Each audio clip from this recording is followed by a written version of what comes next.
Last week, we talked about how presence is a superpower that we have forgotten. But what happens when being present actually hurts? What happens when your presence reveals a truth you aren't ready to face? That's exactly what happened to Arjuna on the battlefield of Kurukshetra. We often talk about the social ladder, the roles that we have to play, the duties that we have to perform. But have you ever felt the duty, the weight of a duty that required you to stay silent while your whole world was falling apart? Imagine being the finest archer of your time.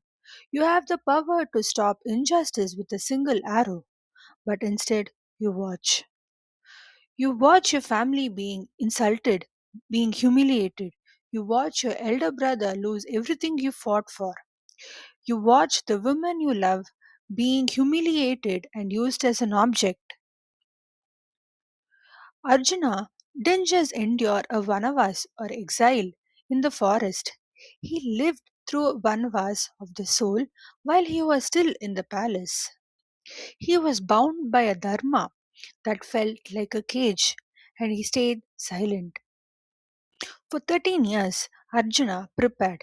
He didn't just sit in the forest, he performed a penance.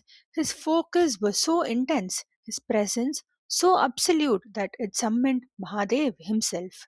He didn't just get Pashupatastra, the ultimate weapon, because he was a prince or Kunti Putra.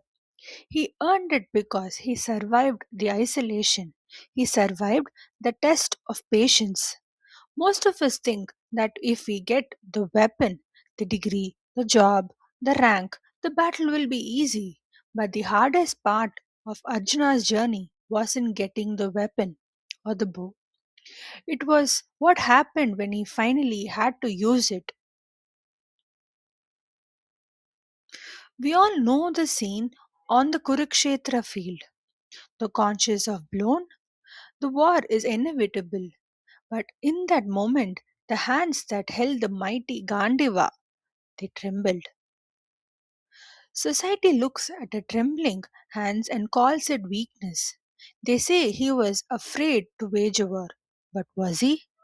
Arjuna wasn't afraid to die. He had faced Mahadev. He wasn't afraid of the enemy. He was afraid of the cost.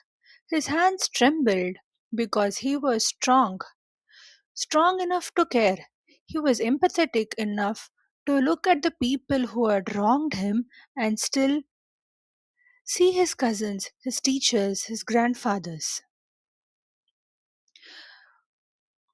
We may not be standing on a little battlefield with chariots, but we all know the feeling of being ready but unable to move, that frozen feeling.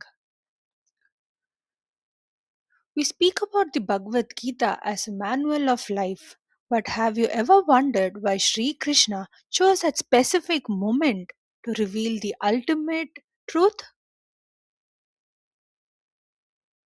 It wasn't because Arjuna wasn't ready to fight.